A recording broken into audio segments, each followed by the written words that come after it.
I like this club. You know who loves them? The computer.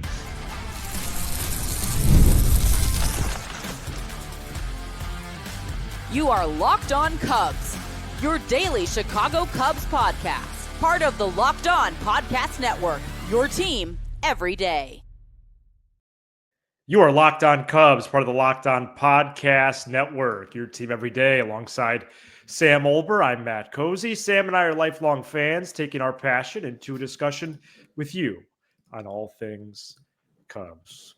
Thank you for being part of the show and making us your first listen today. The best way you can help us grow the show is to listen or watch every day. Subscribe on YouTube. And if you are watching on YouTube, then like the video and comment anything below. Today's episode is presented by our great partners at FanDuel. Super Bowl 59 is here. There's no better way to make every play more exciting than with FanDuel Sportsbook. New customers can bet just $5. And if you win, you'll score $200 in bonus bets. Download the app or head to FanDuel.com to get started. Baseball Prospectus every year puts out their PECOTA projections, and they released their 2025 team projections on Monday, and they are going to surprise you. The Cubs are projected for 90.6 wins. Say it again. The Cubs are projected for 90.6 wins, making them not only favorites in the NL Central, but prohibitive favorites. The projected win total is the third highest in all of baseball, behind only the Dodgers and Braves. Sam, we know the Cubs aren't a bad team. Right. 83 wins each of the last 2 years. We know they've improved on the margins while adding a star player in Kyle Tucker as well. Mm-hmm. But this projection is a really, really good sign. Matt, happy Monday/Tuesday to you. You as well. I am caught between what they call a rock and a hard place. A hard place and a rock. Why? I'll tell you why. Because if I come on here and I get all excited about the PECOTA projections, PECOTA, Bahama, you know what I mean? Yeah. Everyone's going to say, well, Sam, you're not a big computer guy, right? It's got to be played out on the field. But if I come out here and I say it doesn't mean anything, then I'm pessimistic, cynical Sam. So which angle do I go? I'm just trying not to lose this episode by a lot. Okay. And here's where I land. I don't really care that much. But so I don't think it's because at the end of the day, what did they have Milwaukee last season? Yeah. Things like that. But here's what I'll say. Well, where'd they have the Cubs the last couple of years? You probably have that info. I drove to work today, heavy traffic, and I had some time to think. And I will say, I did think about this. Let's do this exercise for a second. Well, I've been watching a lot. Who really on last year's team, and this is to support this projection, who really, to use Jed's term, outperformed projections last year? And it's two guys. I'll answer it for you. You don't have to answer. I don't want to put you on one the of them is Imanaga and Tyone. Those were the two guys where I thought, probably Hodge. Yeah, okay, Hodge, but by the time Hodge was really outperforming, the Cubs were already out of it. Sure. The year before you had Bellinger, you had Gomes. Remember, we were like, oh, this isn't repeatable. The only thing that may not be repeatable is Imanaga and Tyone, and you could argue that wouldn't be crazy if they repeated everything. Every other player on this roster either performed right about to where you expected, Happ, Suzuki, or far, far below. Third base, Dansby offensively, Nico offensively, catcher offensively, closer Alzolay, Neris, etc. So when you start to put all that together and say that they still won 83 games, and let's be honest, Matt, that last weekend of the year, the last couple of weeks when I was in Florida and they were playing Washington and Oakland, they kind of mailed it in. They probably could have won 84, 85 if it actually mattered. So they're on paper last year. They won probably around 84, 85 games in terms of true value with their team. and they really didn't get a whole lot of great production. So it's not, I don't think it's obscene. And then you add Kyle Tucker. You take out Kyle Hendricks, who performed way below expectations. You replace him with a guy like Matthew Boyd. I could see it, and I'd rather have the projections be high than low. So that's where I'm at. Yeah, I like what you're dishing out there. The one thing that I would point out to revisit the last year, even the last 2 years, to I guess in a way to support the computer today, is the expected win-loss.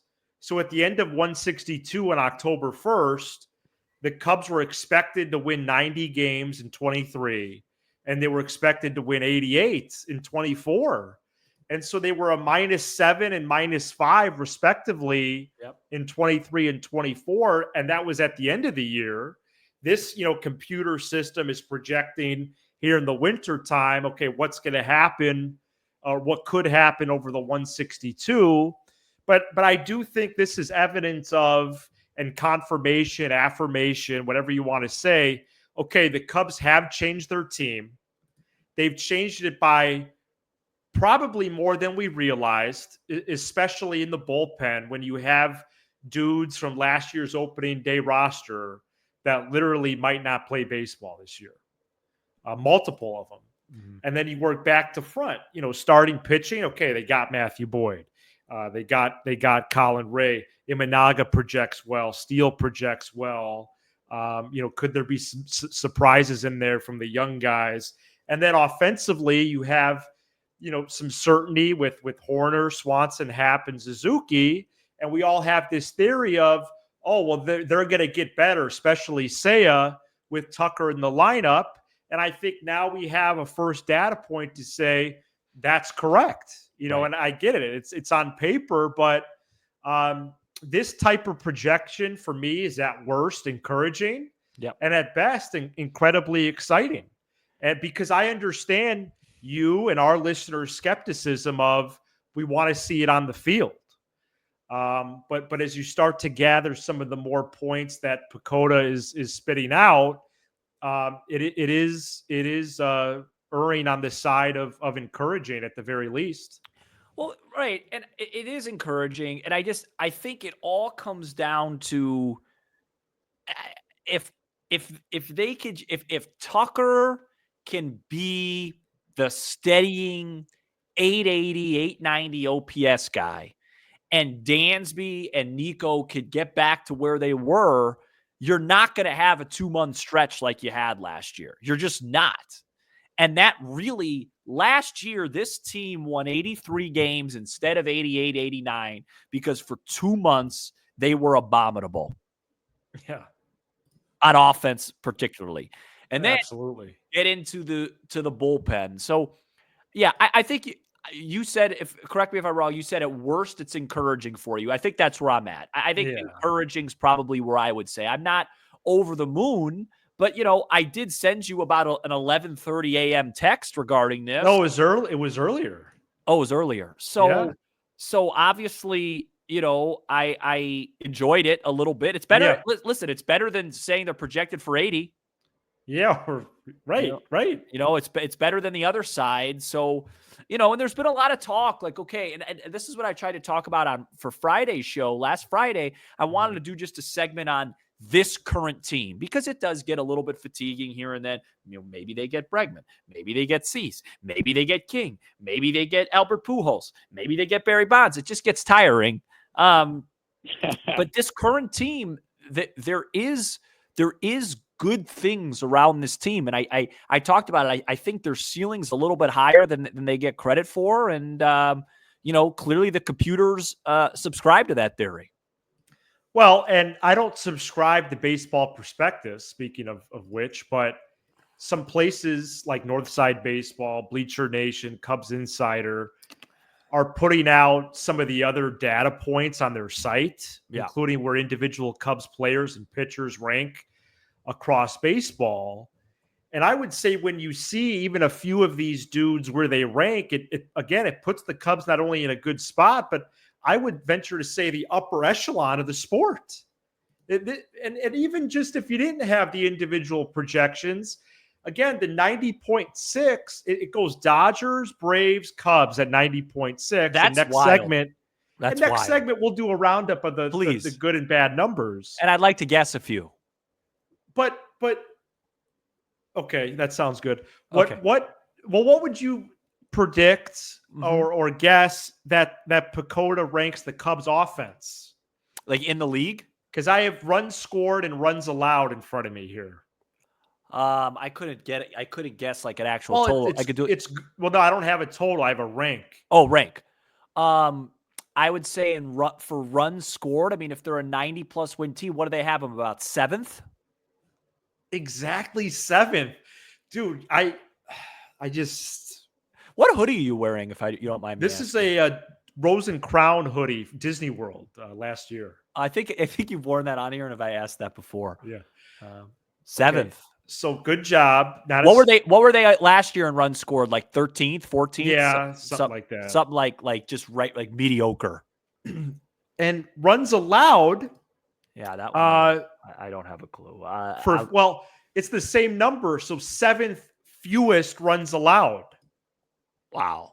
And you combine that with Craig Counsell entering his 2nd season at the helm, there are pieces in place to believe in a division-winning team. Let me give you a couple others. Kyle Tucker ranks as the 5th best player in baseball. So, again, I have to cut you off because I think that's the key. Okay. Like, I think he's got to be this guy. He's 5th. Yeah, like people have Dude, this guy. That's crazy. I saw some ranking the other day. Forgive me, I forget where it was from. That had him ahead of Soto in right fielders. MLB Network. Yeah. That felt a little bit too much. Yeah, their lists are kind of wonky. You know, if he's going to be better than Juan Soto, then we're going to be playing baseball. A couple weeks before Halloween. 100%. Imanaga and Steele are both in the top 20 of starting pitchers, and Ryan Presley is in the top 20 of relievers. Like, this is crazy. Crazy. Coming up next, we do a roundup of the other PECOTA projections, namely around the NL Central. Stay tuned. This episode is brought to you by FanDuel. Super Bowl 59 is here. It's officially Super Bowl week. 1 game, 2 teams, endless possibilities, and there's no better way to make every play more exciting than with FanDuel Sportsbook. Whether it's predicting the first touchdown, calling the MVP, or even betting on the coin toss, FanDuel makes it easy to get in on the action with live betting all game long. You can adjust your bets as the game unfolds and feel the thrill from kickoff to the final whistle. The live betting feature lets you stay involved no matter what happens on the field. Eagles score the first possession, 7-0. You can jump on KC Live, get some better odds. And the app is super easy to navigate. Plus, knowing that you could place a $5 bet and potentially win $200 in bonus bets for the Super Bowl, that's the icing on the cake. Download the app or head to FanDuel.com to get started. Bet just $5, and if you win, you'll score $200 in bonus bets. That's FanDuel.com. Bet with FanDuel, official sportsbook partner of Super Bowl 59. Top records in baseball, according to PECOTA by Baseball Prospectus, are also the top 3. Or I should say the top 3 in the NL, also the top in baseball: Dodgers, Braves, and Cubs. That's crazy, man. Cubs at 90.6. So do you want to guess the other numbers? Yeah, I do. I do. I'd like to guess at least the top 5, so the next 2. Yeah. Well, and I also have the top 3 AL records in front of me. Okay, let me do the top 3. Well, I just can't believe the Cubs are projected better than Philadelphia. I mean, that really surprised me. Where are the Phillies? I mean, they have some studs. I mean, especially their pitchers. Yeah. Top 3 American League. Oh boy. Yeah. So Mets 8. So Braves 92.4, Mets 88.9, Phillies 87.5. So they have see, that's where I get like a little bit take it off. So they have the Cubs 4 wins better than the Phillies. Yeah, they really like the Cubs, man. All right, you want me to guess the top 3 American leagues? By the way, Dodgers 103.8. Yeah, sure. Top 3 American League. New York? Yep, 89.7. Are they 1? Yep. Baltimore? 89.8. Their And second? then the third one is also 89.3, and it's a surprising one. It's a surprising one. Yeah. I think so. So it's not Houston? It's not. Hmm. You want me any clues or No. If you said so, the people, I've heard murmurs. Do people like Boston?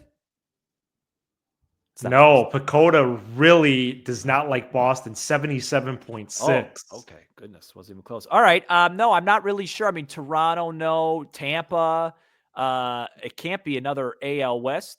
See, it's not Texas. So Texas Rangers. it's Texas. Ooh. Yeah. All right. No, I wouldn't have never got that. Well, this PECOTA, I don't know what these guys, man. Worst record, Rockies, 55.5 wins. They're behind the Sox. Yeah, Sox are 61.5. Wow. Marlins 62.3. A's early season Cubs opponent, despite their ascending offense, 70.6 only. What do we have the rest of the Central in front of you? Okay, so here's the Central. So here's really besides the Cubs number on its own, this is the biggest story. Milwaukee, 84.1. So there is a 10-win drop here. I have no idea. Brewers only 80.2. So according to PECOTA, this thing's a wrap. This thing's a runaway, according to PECOTA. Cardinals 78.6, Pirates 75, excuse me, and Reds 73.5. They have the Reds as dead last in the division. And one of the worst in baseball. So, yeah.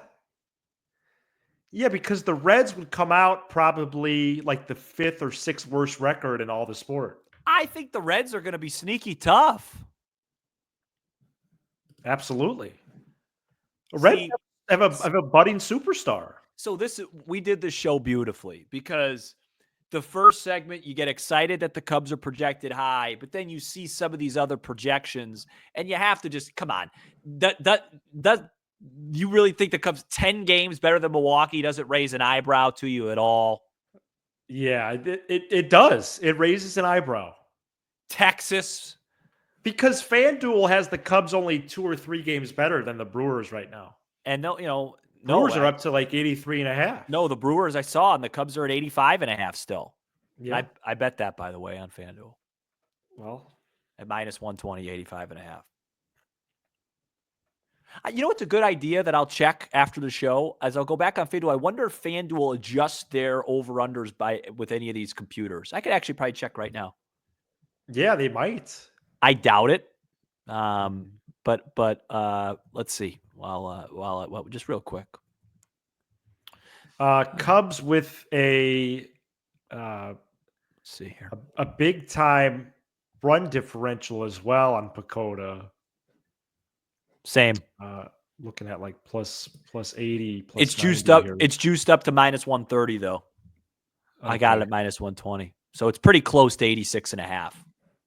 Basically. Yeah. Once it gets to like 140, 150, they'll bump it up to 86.5. What the other part of this projection, Sam? Yes.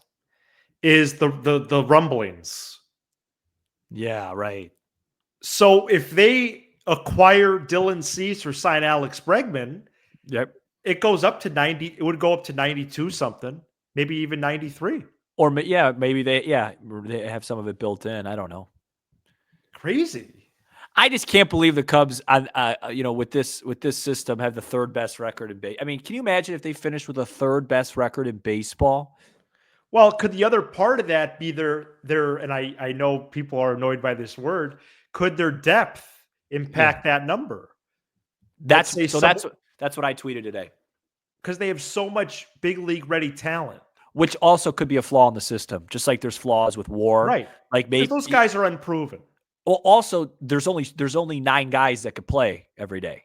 So even if you can't put that much into the computers, you know what I mean? So maybe it's a little flawed with the depth. I don't know. I mean, I think it's a fun thing. I think it's good news, but I'm proceeding with major caution. Yeah, well, and I understand that.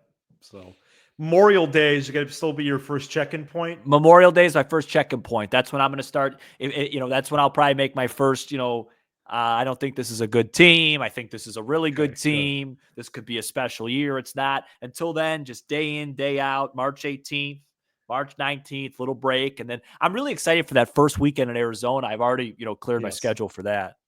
Yeah, no, first pitch times I believe are 9:10, 8:40. Yeah, I might do like a $7:40. late live or like a Friday night late watch along or something along Wow. those lines. I might do something fun for that too.